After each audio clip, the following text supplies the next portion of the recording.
Hello everyone, welcome to triple S. I hope आप सब अच्छे से होंगे, आप सबकी तैयारी अच्छे से चल रही होगी।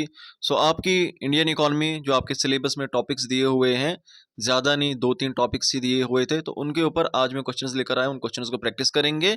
और उसके अलावा बाकी जो कुछ एडिशनल इन्फॉर्मेशन होगी जो आपके एग्जाम के लिए इंपॉर्टेंट है, उसको भी हम यहाँ पर डिस्कस करेंगे। अब आगे बढ़ने से पहले एक चीज़, ये मेरा इंस्टाग्राम अकाउंट है। यहाँ पर मैं लाइव आता हूँ शाम को। आपके जो भी डाउट्स वगैरह होते हैं एग्जाम के रिलेटेड, कोई भी किसी भी किस्म की क्यूरी होती है, आजकल मैं इंडिविजुअली आप लोगों के जो डीएम्स होते हैं उनका मैं जवाब नहीं दे पाता हूँ, बट मैं लाइव आकर आपके जो भी डाउट्स होते हैं वो मैं एड्रेस कर दिया करता हूँ। यहाँ पर एक बार आ जाना। आपके जो भी डाउट्स होंगे शाम को 8-9 बजे के करीब या 10 बजे के करीब रात को मैं लाइव आ जाता हूँ। आपके जो भी डाउट्स होते हैं वो यहाँ पर, और बाकी भी आपके कोई डाउट्स होंगे मुझे मैसेज कर दिया करो, उनको मैं वहाँ पर जैसे मुझे टाइम मिलेगा आपको उनका जवाब वहाँ पर मिला करेगा। फाइन। तो आज की जो हमारी क्लास होने जा रही है, ये आपके जो इकोनॉमी के टॉपिक सिलेबस के अंदर दिए हुए हैं उसके ऊपर हम क्वेश्चन करेंगे। फाइन। थोड़ा सा टॉपिक्स के बारे में बताता हूँ जिससे आपको आइडिया लगेगा कि आपकी इकोनॉमी सिलेबस के अंदर क्या है और आपको उसके अंदर क्या करना था। ओके। अभी भी अगर किसी ने नहीं की है, इकोनॉमी बोल रहा होगा मैं छोड़ दूंगा, तो एक बार यहाँ पर देख लेना, एटलीस्ट ये क्वेश्चन जो है इनको माइंड में रख लेना। देखो, आपके सिलेबस के अंदर टॉपिक दिया था इकोनॉमिक डेवलपमेंट, और ये इंडियन जीके उसके अंदर भी थी और जम्मू एंड कश्मीर का जो जीके था उसके अंदर भी था। इकोनॉमिक डेवलपमेंट में इन्होंने पूछा था एग्रीकल्चर एंड इकोनॉमिक डेवलपमेंट, और फिर पूछा था इंडस्ट्रियलाइजेशन एंड इकोनॉमिक डेवलपमेंट। ठीक है, एग्रीकल्चर को भी इकोनॉमिक डेवलपमेंट के पर्सपेक्टिव से पढ़ना था कि एग्रीकल्चर से किस तरह से इकोनॉमी डेवलप हुई और इंडस्ट्रियलाइजेशन से किस तरह से इकोनॉमी डेवलप हुई। तो ओवरऑल इंडस्ट्रियलाइजेशन और एग्रीकल्चर को इकोनॉमिक डेवलपमेंट के पर्सपेक्टिव से समझना था। फाइन। और दूसरा एक टॉपिक इन्होंने दिया था Indian foreign trade. I don't know constable के एग्जाम में ये चीज़ इन्होंने क्यों डाली थी, क्या सोचकर डालते हैं, बट ये टॉपिक आपके सिलेबस में था, इंडियन फॉरेन ट्रेड ये भी था। तो आज जो हम क्वेश्चंस प्रैक्टिस करेंगे हम इन्हीं के ऊपर, ये जो टॉपिक है economic development, agriculture and industrialisation, और उसके बाद इंडियन फॉरेन ट्रेड, इन दो टॉपिक्स के ऊपर जो आपके सिलेबस के अंदर है इनके ऊपर क्वेश्चंस प्रैक्टिस करेंगे। फाइन। तो आई होप आप लोगों ने टॉपिक अच्छे से पढ़े होंगे। अगर नहीं पढ़े हैं, कुछ भी डाउट होगा, यहाँ पर जो भी क्वेश्चन होगा मैं उसको एक्सप्लेन भी करता हूँ साथ साथ में। फाइन। किसी को अगर लग रहा है मैं थोड़ा लंबी वीडियो बनाता हूँ या कुछ और, तो आप लोग रिकॉर्डेड बाद में देख लेना। फाइन, अगले दिन देख लेना। ओके। क्वेश्चन नंबर 1 आपकी स्क्रीन के ऊपर ये रहा। क्वेश्चन नंबर 1 क्या बता रहा है कि agriculture belongs to which of the following sector of the economy. तो हमने सेक्टर्स ऑफ इकोनॉमी के बारे में पढ़ा था कि ब्रॉडली 3 सेक्टर्स होते हैं हमारी इकोनॉमी के अंदर। एक होता है प्राइमरी सेक्टर, दूसरा होता है सेकेंडरी सेक्टर, और तीसरा होता है टर्शरी सेक्टर। हालांकि टर्शरी सेक्टर को भी हम आगे फर्दर डिवाइड करते हैं, बट अभी के लिए आपको इतना ही काफ़ी है। नीचे आपकी जो चैट है उसको हम लाइव रखते हैं। लाइव चैट में आप लोग जवाब दिया करो, और उसका बेनिफिट ये होता है रियल टाइम पे आप आंसर दे पाते हो। आपको आपके जो फेलो एस्पिरेंट्स है जो आपके साथ में, आपको ये भी पता लग जाता है वो कहाँ पे स्टैंड कर रहे हैं और आप कहाँ पे स्टैंड कर रहे हो। समझ रहे हो ना, इसलिए आपकी चैट को लाइव रखा जाता है। तो चैट लाइव है, वहां पर आप लोग जवाब देने की कोशिश करो। तो प्राइमरी सेक्टर के, सेकेंडरी सेक्टर और टर्शरी सेक्टर, ये 3 सेक्टर हैं। प्राइमरी सेक्टर में क्या आता है, जो भी जमीन से आता है, anything that comes from land. तो इसके अंदर फिर क्या क्या आता है, आपका एग्रीकल्चर, जाहिर सी बात है एग्रीकल्चर इसी के अंदर आ जाएगा, आपकी फिशरीज इसी के अंदर आ जाएगी, आपकी फॉरेस्ट्री इसी के अंदर आ जाएगी, आपकी माइनिंग इसी के अंदर आ जाएगी। तो ज़मीन से जो कुछ भी निकल रहा है वो प्राइमरी सेक्टर का पार्ट है। तो इसलिए एग्रीकल्चर जो है, एग्रीकल्चर को भी हम कहाँ डालते हैं, इसको डालते हैं प्राइमरी सेक्टर के अंदर। यही बात समझ। तो एग्रीकल्चर आपके सिलेबस के अंदर टॉपिक है, अगर पूछा जाएगा एग्रीकल्चर किस सेक्टर को बिलोंग करता है, तो प्राइमरी सेक्टर को बिलोंग करता है। ओके। अब यहाँ पर एक और चीज़ आपको ख्याल में रखनी है, इंडिया जब इंडिपेंडेंट हुआ था, तो इंडिपेंडेंट होने के बाद हमारी इकोनॉमी जो थी वो एक एग्रेरियन इकोनॉमी थी, एग्रीकल्चर बेस्ड इकोनॉमी थी। यानी कि हमारी जीडीपी के अंदर सबसे ज़्यादा जो कंट्रीब्यूशन आ रहा था वो किससे आ रहा था, वो एग्रीकल्चर से आ रहा था। ओके। आज के टाइम पे अगर हम देखें, आज के टाइम पे जो सबसे ज़्यादा, ठीक है, सबसे ज़्यादा जो इस वक्त हमारी इकोनॉमी के अंदर कंट्रीब्यूशन हो रहा है, सबसे ज़्यादा जो हमारी जीडीपी के अंदर कंट्रीब्यूट कर रही है, वो हमारा सर्विस सेक्टर, टर्शरी सेक्टर के अंदर आता है। सर्विस सेक्टर, सर्विस सेक्टर कर रहा है। तो इंडस्ट्रियल सेक्टर हमारा कभी डेवलप नहीं हो पाया जैसा होना चाहिए था, ये चीज़ भी ख्याल रख लेना, ठीक है, दिमाग में रख लेना। फाइन। तो अभी के लिए जीडीपी में सबसे ज़्यादा कंट्रीब्यूशन किसका है, सर्विस सेक्टर का है। जब इंडिपेंडेंट हुआ था उस वक्त किसका सबसे ज़्यादा कंट्रीब्यूशन था, प्राइमरी सेक्टर का था, एग्रीकल्चर सेक्टर का था। हो गई ये चीज़ क्लियर। ओके। उसके बाद क्वेश्चन नंबर 2 क्या बता रहा है, विच among the following is the largest employment provider, सबसे ज्यादा लोग किस एक्टिविटी में इंगेज्ड हैं जहां पर वो कहते हैं कि उनका जो कारोबार है, जो पेशा है, वो ये वाली चीज है कि वो इस सेक्टर में इंगेज्ड है। Fine. Service sector, agriculture sector, education sector या फिर public sector. So this is again very important fact कि एग्रीकल्चर जो है ना, एग्रीकल्चर सेक्टर जो है ये लार्जेस्ट एम्प्लॉयमेंट प्रोवाइडर है इंडिया के अंदर। सबसे ज्यादा लोग जो है इंगेज्ड एग्रीकल्चर के ही अंदर है। ओके। फिर उसके बाद अच्छा, यहाँ पर कुछ एस्पिरेंट्स को डाउट होता, गूगल जब आप करोगे वहाँ पर आर्म्ड फोर्स, रेलवेज वगैरह आएगी, तो वो क्या होते हैं ना, वो गवर्नमेंट जॉब्स होती हैं जो गवर्नमेंट आपको देती है। ठीक है, एग्रीकल्चर में आप खुद इंगेज हो जाते हो, तो इस चीज़ का भी ये डिफरेंस भी याद रख लेना। तो एग्रीकल्चर सेक्टर जो है लार्जेस्ट एम्प्लॉयमेंट प्रोवाइडर है इंडिया के अंदर। फाइन। फिर उसके बाद question number 3, agriculture was made prime moving force of the economy during the, तो मैंने आपको 5 ईयर प्लान्स के बारे में पढ़ाया था कि इंडिया जब इंडिपेंडेंट हुआ था तो इंडिपेंडेंट होने के बाद हमने एक बॉडी बनाई थी, प्लानिंग कमीशन उसको कहते थे। उस प्लानिंग कमीशन का काम क्या था, देश के अंदर डेवलपमेंट करना। तो वो डेवलपमेंट करने के लिए क्या काम करते थे, 5 ईयर प्लान बनाते थे कि अब सरकार बन गई, जैसे 1951 में इलेक्शन हुआ, सरकार बनी 1956 तक, तो 51 से लेकर 56 तक उन्होंने एक प्लान बनाया जिसको 5 ईयर प्लान। उसके अंदर क्या था कि इन 5 सालों के अंदर हम क्या क्या चीज़ें करेंगे, हम देश को कैसे आगे लेकर जाएंगे, वो सारी बातें उस प्लान के अंदर होती थी। ओके, उनको बोलते थे 5 ईयर प्लान। और ये कब तक चला, 2014 तक चला। प्लानिंग कमीशन 2014-15 के अंदर खत्म कर दी गई, नीति आयोग बनाई गई, तो अब 5 ईयर प्लान आपके नहीं होते हैं। आई बात समझ। तो ये प्राइम मूविंग फोर्स जो है एग्रीकल्चर को कौन से 5 ईयर प्लान के अंदर प्राइम मूविंग फोर्स बनाया गया था, 7th, 8th, 9th या फिर 10th। तो इसका राइट आंसर क्या है, राइट आंसर है क्वेश्चन नंबर 3 का 10th। तो 10th 5 ईयर प्लान के अंदर एग्रीकल्चर को प्राइम मूविंग फोर्स बनाया गया था। तो प्राइम मूविंग फोर्स का मतलब क्या है कि हम एग्रीकल्चर के ऊपर फोकस करेंगे। हालांकि अगर आप देखोगे जब फर्स्ट 5 ईयर प्लान लाया गया था तो उसके अंदर भी एग्रीकल्चर के ऊपर हमने फोकस किया था, एग्रीकल्चर के ऊपर हमने फोकस किया। फिर उसके बाद जैसे हमने सेकंड 5 ईयर प्लान लाया, हम चले गए रैपिड इंडस्ट्रियलाइजेशन पे। वो हमारी सबसे बड़ी गलती होगी। हमें सबसे पहले एग्रीकल्चर को, जिस तरह चाइना ने पहले अपनी कंट्री को सेल्फ सफिशिएंट बनाया था, सेल्फ रिलायंस बनाया था। क्यों? क्योंकि जब फूड शॉर्टेज आएगी आपके देश के अंदर तो आप इंडस्ट्रीज को लगाकर क्या करोगे। चाइना ने ये चीज़ देखी, हमसे ये गलती हो गई थी उस वक्त कि हमें क्या करना चाहिए था, हमें भी सबसे पहले एग्रीकल्चर के ऊपर फोकस करना चाहिए था। अगर एग्रीकल्चर के ऊपर हम लोग फोकस करते, कंट्री सेल्फ सफिशिएंट, हमें बाहर से चीज़ें मंगाने की ज़रूरत नहीं थी। सबसे पहले पेट भरा हुआ होगा, उसके बाद आप इंडस्ट्रीज लगाओ, लोग वहाँ पे काम भी कर पाएंगे। चलो ये एक अलग डिबेट है, इस चीज़ को छोड़ दो। बस इतना याद रख लेना कि फिर 10th 5 ईयर प्लान आते आते हमें एहसास हुआ कि नहीं, हमें एग्रीकल्चर पर फोकस करना चाहिए, लेकिन तब तक गाड़ी छूट चुकी थी। So that is all together a different topic. So question number 3 का राइट आंसर आपका question number 10। Fine. Question number 10 नहीं, option D, that is 10th 5 year plan. Got it. Question number 4, question number 4 क्या है, dash is the current minister of agriculture and farmers welfare in India. तो minister of agriculture आपके कौन से हैं। अब यहाँ पर देखो, यहाँ पर आपको आइडिया लगेगा, ये क्वेश्चंस मैंने, तो आपको क्या काम करना, देखो सेक्टर्स के बारे में आपको नॉलेज होना चाहिए। एग्रीकल्चर किस सेक्टर को बिलोंग करता है, इंडस्ट्रियलाइजेशन है तो इंडस्ट्री किस सेक्टर को बिलोंग करती है, लार्जेस्ट एम्प्लॉयमेंट प्रोवाइडर इंडिया में कौन है। ये एक मेजर फैक्ट्स है जो आपको एग्रीकल्चर के बारे में पता होने चाहिए। फिर उसके बाद जो है अभी पूछ रहा है करंट एग्रीकल्चर मिनिस्टर कौन सा है, तो आपको फर्स्ट एग्रीकल्चर मिनिस्टर का भी मालूम होना चाहिए। Okay, so current minister of agriculture कौन है, ऑप्शन है नितिन गडकरी, अमित शाह, शिवराज सिंह चौहान या पीयूष गोयल।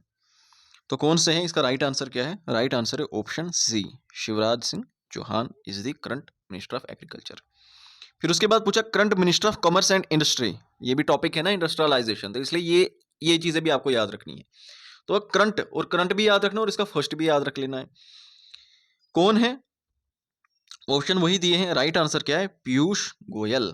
ठीक है, बाकी नितिन गडकरी आपको मालूम होगा ट्रांसपोर्ट के हैं, अमित शाह जी होम मिनिस्टर हैं, शिवराज सिंह चौहान एग्रीकल्चर के आ गए, पीयूष गोयल आपके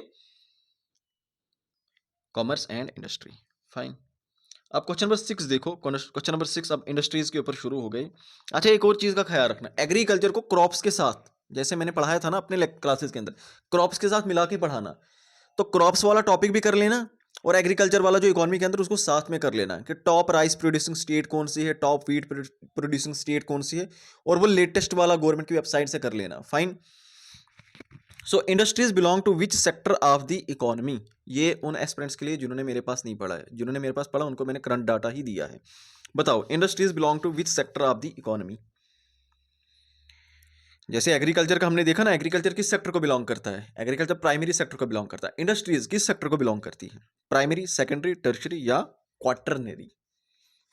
राइट आंसर क्या है, option B, secondary sector. Secondary sector हमारा होता है मैन्युफैक्चरिंग सेक्टर, जहां पर चीजें बनाई जाती है। For example primary sector agriculture से आपने अनार लाया, उस अनार का जूस बनेगा फैक्ट्री के अंदर, तो हो गया सेकेंडरी। फिर उस जूस को ट्रांसपोर्ट किया जाएगा मार्केट के अंदर, तो ट्रांसपोर्टेशन आ जाएगा, ट्रांसपोर्टेशन टर्शियरी सेक्टर। इस तरह से चीजें लिंक्ड होती हैं। Question number 7, which among the following is an impact of industrialisation. कि आपके देश में इंडस्ट्रियलाइजेशन हुई या कहीं पर भी इंडस्ट्रियलाइजेशन हो गई, यानी कि इंडस्ट्रीज लग गई, तो उसके बाद क्या होगा, इंपैक्ट क्या होगा। ऑप्शन ए इकोनॉमिक ग्रोथ होगी, ऑप्शन बी अर्बनाइजेशन होगी, ऑप्शन सी ग्लोबल वार्मिंग होगी, या फिर ये सारी चीजें होंगी। तो इसका राइट आंसर क्या है, कॉमन सेंस लगाओ, इंडस्ट्रियलाइजेशन, इंडस्ट्रीज लग गई तो इकोनॉमिक ग्रोथ होगी। विर्चुअस साइकिल समझाया था ना मैंने कि जब एक इंडस्ट्री लग जाती है किसी एरिया में, तो फिर वहां पर आसपास जो गांव होता है या कोई भी शहर होता है, वहां के लोगों को वहां पे जॉब्स मिल जाती हैं। जॉब्स मिल जाएंगी, जॉब्स के बदले में इन लोगों को पैसा मिल जाएगा। पैसा मिल जाएगा तो उसके बाद क्या हो जाएगा, ये लोग खर्चा करेंगे, मार्केट में डिमांड उठेगी। फाइन, डिमांड उठेगी, पीछे और प्रोडक्शन बढ़ेगा और जॉब्स मिलेंगी। तो ये विर्चुअस साइकिल चलता है इकोनॉमी के अंदर। तो इकोनॉमिक ग्रोथ होती है इंडस्ट्रीज से, क्योंकि जॉब्स मिलती हैं। उससे क्या होता है, अब ज्यादातर जो इंडस्ट्रीज लगती है वो शहरों में ही लगती है, अर्बन एरियाज में लगती है, तो गांवों से लोग आते हैं काम करने शहरों के अंदर, अर्बनाइजेशन होती है। अब उन इंडस्ट्रीज से जो पोल्यूशन निकलेगा उससे क्या होती है, ग्लोबल वार्मिंग होती है, क्लाइमेट चेंज हो जाएगा। तो ये सारे इंपैक्ट है। तो ऑप्शन डी क्या है, इसका सही जवाब होगा कि इकोनॉमिक ग्रोथ भी होती है, अर्बनाइजेशन भी होती है, global warming, climate change, migration, ये सारी चीजें जो है इसके साथ जुड़ी हुई है इंडस्ट्रियलाइजेशन के साथ। Fine. Question number 8, which among the following is second largest sector of Indian economy. अभी मैंने आपको बताया अभी थोड़ी देर पहले कि लार्जेस्ट सेक्टर जो इंडियन इकोनॉमी का है वो कौन सा है। लार्जेस्ट सेक्टर एक है जॉब प्रोवाइड करने वाला, तो जॉब प्रोवाइड करने वाला तो एग्रीकल्चर ही है, बट जीडीपी में कंट्रीब्यूट करने वाला, जीडीपी में जो कंट्रीब्यूट करता है वो कौन सा है, लार्जेस्ट सेक्टर जो जीडीपी में कंट्रीब्यूट, वो सर्विस सेक्टर है। सर्विस सेक्टर सबसे ज्यादा जीडीपी में कंट्रीब्यूट करता है। फाइन। यहां पर पूछा है सेकंड लार्जेस्ट सेक्टर कौन है इंडियन इकोनॉमी का, और ये जो सेक्टर है दोनों पर्सपेक्टिव में। कैसे कि आपकी जीडीपी के अंदर इसका कंट्रीब्यूशन दूसरे नंबर पे आता है। Second largest sector of Indian economy कौन सा है, तो ये है आपका इंडस्ट्रियल सेक्टर। ठीक है, तो इंडस्ट्रियल सेक्टर दूसरे नंबर पे आता है। तीसरे नंबर पे आज एग्रीकल्चर चला गया। एग्रीकल्चर जो एक टाइम पे पहले नंबर पे था आज तीसरे पे चला गया है। प्राइमरी सेक्टर की बात कर रहा हूँ। ओके, एग्रीकल्चर प्राइमरी में ही आता है। तो अभी के लिए करंट सिचुएशन क्या है, सबसे ज्यादा आपकी जीडीपी के अंदर सर्विस सेक्टर कंट्रीब्यूट करता है, उसके बाद इंडस्ट्रियल सेक्टर कंट्रीब्यूट करता है। ओके, तो सबसे बड़ा सेक्टर जीडीपी में कंट्रीब्यूट करने वाला सर्विस सेक्टर, और उसके बाद industrial sector. Fine. Okay. Dash dash is known as father of Indian industry and is credited with steering India towards industrialisation. अब ये जो व्यक्ति हैं इनको father of Indian industry, Indian industrialisation, और इनको ही क्रेडिट दिया जाता है इंडिया के अंदर इंडस्ट्रियलाइजेशन प्रोसेस शुरू करने का। तो कौन है ये, और इसके साथ साथ आपको फादर ऑफ इंडियन एग्रीकल्चर या जिनको हम फादर ऑफ ग्रीन रिवोल्यूशन कहते हैं वो भी मालूम होना चाहिए। चलिए, फादर ऑफ इंडियन इंडस्ट्री दादा भाई नारोजी, नरेंद्र मोदी जी, ठीक है, जमशेद जी टाटा, मुकेश अंबानी। तो राइट आंसर क्या है, क्वेश्चन नंबर 9 का राइट आंसर, सब लोग जवाब करो, शाबाश। क्वेश्चन नंबर 9, दादा भाई नारोजी, नरेंद्र मोदी, जमशेद जी, मुकेश अंबानी। राइट आंसर क्या है, ऑप्शन सी, जमशेद टाटा, जो आपके टाटा ग्रुप का जिन्होंने फाउंडेशन डाला है। ठीक है, तो इनको जो है फादर ऑफ इंडियन इंडस्ट्रियलाइजेशन कहा जाता है, और इन्होंने ही जो है इंडिया में इंडस्ट्रीज की नींव रखी थी। इंडस्ट्रीज जो है बड़ी बड़ी इंडस्ट्रीज इन्होंने ही लगाई थी। फाइन। क्वेश्चन नंबर 10, अब हम कहाँ बढ़ गए, देखो पहले एग्रीकल्चर किया हमने, फिर उसके बाद हमने इंडस्ट्रीज किया, अब हम इंडियन फॉरेन ट्रेड की तरफ चले गए। अब इंडियन फॉरेन ट्रेड से क्वेश्चन आ रहे हैं। पहला क्या है, क्वेश्चन नंबर 10, FTA बताओ, FTA का मतलब क्या है, न्यूज़ में रहता है इंडिया ने। और मुझे ज़रा ये बताना, इंडिया ने अभी तक कितनी कंट्रीज़ के साथ FTA साइन किया है? इंडिया ने कितनी कंट्रीज़ के साथ FTA साइन किया है? 12, 13, 14 या 15? 12, 13, 14, 15, ये भी मुझे बता दो। चलिए, FTA का मतलब क्या है? Fast trade alliance, fast trade agreement, free trade agreement, fast transport approach. इसका राइट आंसर क्या है? ऑप्शन सी का फ्री ट्रेड एग्रीमेंट। क्या है? Free trade agreement. दो कंट्रीज के बीच में फ्री ट्रेड एग्रीमेंट जब साइन होता है तो उसमें कुछ चीज़ें डिसाइड होती हैं कि हाँ, ये चीज़ें आप हमारे देश में बेचो, हम टैक्स नहीं लगाएंगे, ये चीज़ें हम आपके देश में बेचेंगे, आप टैक्स नहीं लगाना। आई समझ? चलो, अभी इंडिया और रशिया की बात चल रही है ना फ्री ट्रेड एग्रीमेंट को लेकर, और किस किस की चल रही है? मुझे बस इतना बता दो कितनी कंट्रीज के साथ इंडिया ने FTA साइन किया है। Question number 11, top export destination for India. अब इंडियन फॉरेन ट्रेड है तो इसके अंदर मैंने आपको क्या पढ़ाया था? मैंने आपसे क्या कहा था? इसके अंदर क्या क्या याद रखना है? इसके अंदर आपको ये भी याद रखना है कि सबसे ज़्यादा हम इंपोर्ट किस कंट्री से करते हैं, कि किस कंट्री को सबसे ज़्यादा एक्सपोर्ट करते हैं, कौन सी चीज़ें हम सबसे ज़्यादा इंपोर्ट करते हैं, कौन सी चीज़ें हम सबसे ज़्यादा एक्सपोर्ट करते हैं। ये भी पढ़ के रख लेना, 2024 का लेटेस्ट डाटा देख लेना। तो top export destination, option A United States, United Arab Emirate यानी UAE, नेदरलैंड्स। तो इसका राइट आंसर क्या है? Option D, all of the above. ये हमारी टॉप एक्सपोर्ट डेस्टिनेशन है जहाँ पर हम अपने प्रोडक्ट्स बेचते हैं। FDI का मतलब क्या होता है? इंडिया में FDI आएगी, FDI आएगी, लगा रहता है न्यूज़ में। FDI का मतलब क्या है? First district institutions, fast distance investment, foreign direct investment या फॉरेन डबल इन्वेस्टमेंट। तो option C is the right answer. Question number 12 का option C is the right answer. FDI का मतलब क्या था? फॉरेन डायरेक्ट इन्वेस्टमेंट, जहां पर बाहर की कंपनियां आती है आपके देश के अंदर निवेश करती हैं। जैसे कि UAE ने 1-2 साल पहले कहा था कश्मीर के अंदर हम बहुत सारे मॉल्स खोलेंगे, बड़े बड़े शॉपिंग मॉल्स बनाएंगे। जैसे जम्मू के अंदर बहुत बड़ा वे मॉल है ना? श्रीनगर के अंदर, कश्मीर के अंदर इतना बड़ा नहीं है। फाइन, बाहर जाओगे, इंडिया से बाहर चले जाओगे, गुड़गांव, चंडीगढ़ वाले रीजन में और बाकी जगहों पे देखो कितने कितने बड़े मॉल्स हैं। फाइन, तो उन्होंने कहा कि हम कश्मीर के अंदर खोलेंगे। तो ये क्या है? ये FDI आ रही है। इसी तरह से बाहर की कोई कंपनी आएगी, वो बोलेगी मैं इंडिया के अंदर आऊंगी। जैसे टेस्ला इंडिया में एंट्री चाह रही है कि हम लोग जी इंडिया में इन्वेस्ट करेंगे। उससे क्या होगा? उससे हमें बेनिफिट होगा, यहाँ पे फैक्ट्री लगेगी, यहाँ पे लोगों को जॉब्स मिलेगी, यहाँ पर हमें वो सीखने को मिलेगा, वो स्किल हमें सीखने को मिलेगा। ये होती है FDI। FDI comes under which category of BOP? तो ट्रेड के अंदर जब हम इंडिया का ट्रेड पढ़ते हैं उसमें पहला ही टॉपिक आपने जिस भी टीचर से पढ़ा होगा, आई होप पहला ही टॉपिक उसने BOP आप लोगों को पढ़ाया होगा, बैलेंस ऑफ पेमेंट। तो बैलेंस ऑफ पेमेंट के अंदर दो तरह के अकाउंट होते हैं, करंट अकाउंट, कैपिटल अकाउंट। तो यहां पर बता रहा है FDI किसके अंदर फॉल करती है? करंट अकाउंट, कैपिटल अकाउंट, या दोनों के अंदर आती है, या दो में से किसी भी एक के अंदर नहीं आती है। FDI comes under which category of balance of payment? BOP की किस कैटेगरी के अंदर आती है? Question number 13 right answer.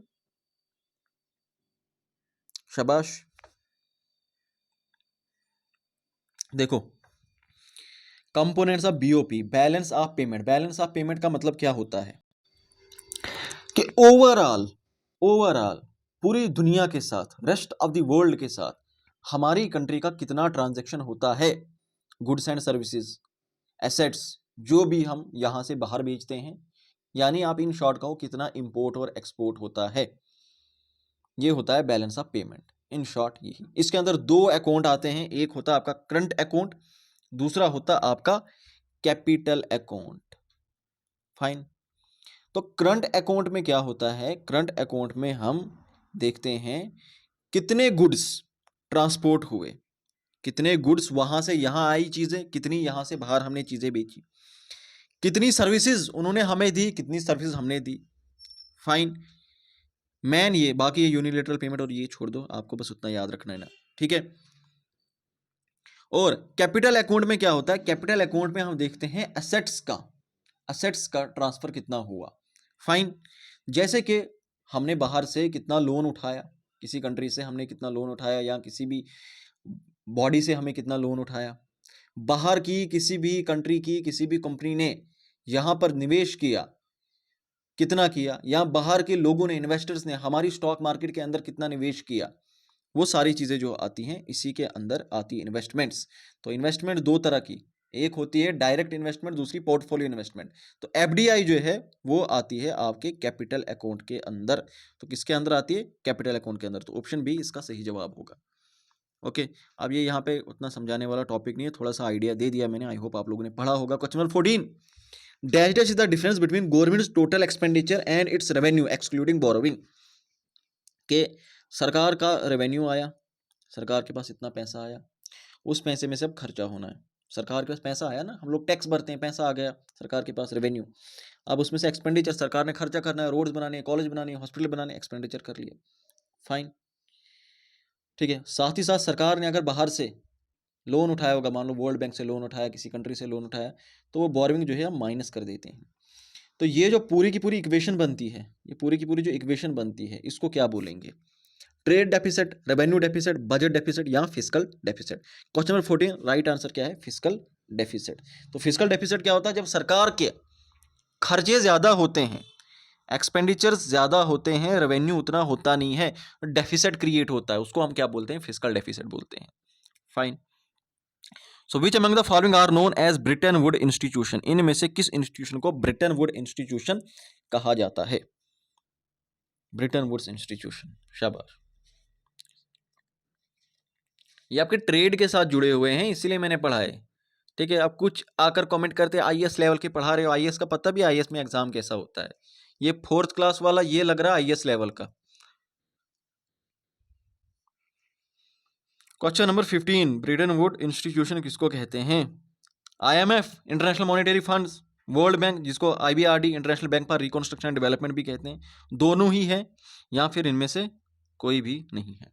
तो राइट आंसर क्या है क्वेश्चन नंबर 15 का? Option C, IMF international monetary fund और आपका वर्ल्ड बैंक, ये दोनों जो है ब्रिटेन वुड इंस्टीट्यूशन कहलाते हैं। क्योंकि आपको मालूम होगा वर्ल्ड वार 2 जब हुई थी ना, तो पूरी दुनिया की जो इकॉनमी है वो सफर हो गई थी।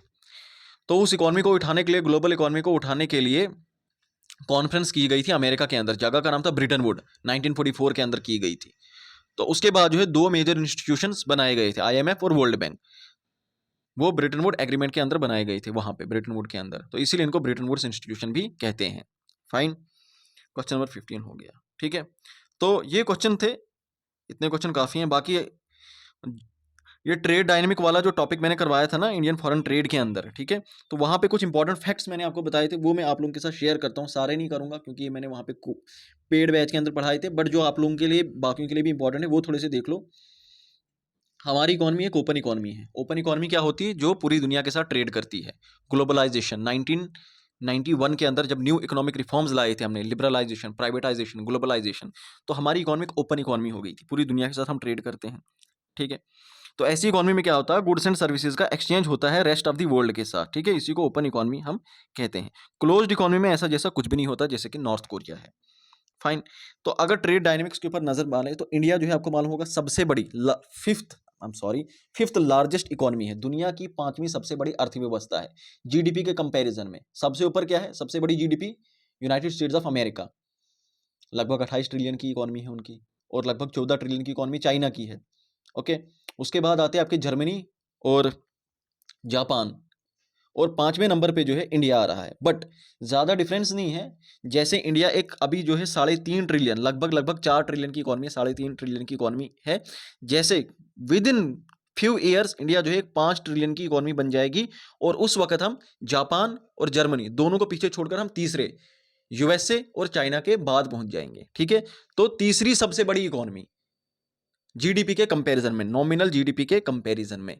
ये जीडीपी का मतलब क्या होता है कि एक साल में कितना गुड्स एंड सर्विसेज का प्रोडक्शन हमारे देश के अंदर हो रहा है, फाइन।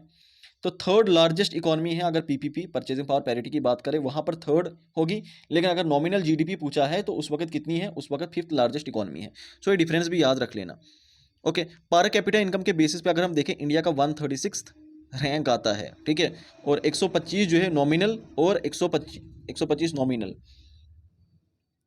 उसके बाद चलो ये चीज छोड़ दो, ये आपके समझ में नहीं आएगी, ये याद रख लेना।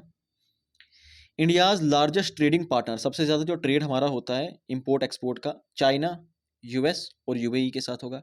टॉप एक्सपोर्ट डेस्टिनेशन जो 2023-24 की हमारी रही, यूएसए, यूएई और नेदरलैंड थी। इंपोर्ट जहां से हमने किया, चाइना, रशिया और यूएई। रशिया इस बार 2nd नंबर पे आ गया, क्योंकि आपको मालूम होगा कि हमने बहुत ज्यादा तादाद में उनसे क्रूड ऑयल परचेज किया था, क्योंकि सस्ते दामों में रशिया हमें तेल बेच रहा था, रशिया से कोई ले नहीं रहा था, और इंडिया ने उससे खुल के तेल लिया, ठीक है। फिर उसके बाद टॉप फॉरेन इन्वेस्टर्स, यानी कि जिन्होंने यहाँ पर इन्वेस्ट किया, सिंगापुर और मॉरिशस रहा।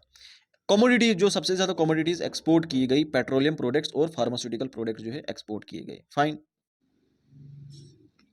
Okay, all right, so this is sufficient for today. काफ़ी है ये, इतना कर लोगे ना ये भी बहुत ज़्यादा है। बाकी जो मैंने नोट्स प्रोवाइड किए हैं उनको प्लीज़ अच्छे से पढ़ लेना, अच्छे से याद कर लेना, और जो अभी के लिए जो मैंने डाटा बताया वो भी, और उसके आसपास की जो चीज़ें हैं वो भी कर लेना। कुछ स्किप किया होगा मुझे इंस्टाग्राम पे मैसेज करके बता देना, कोई चीज़ में अगर कोई दिक्कत है। Okay guys, so this is enough for today. Thank you so much, bye bye and take care.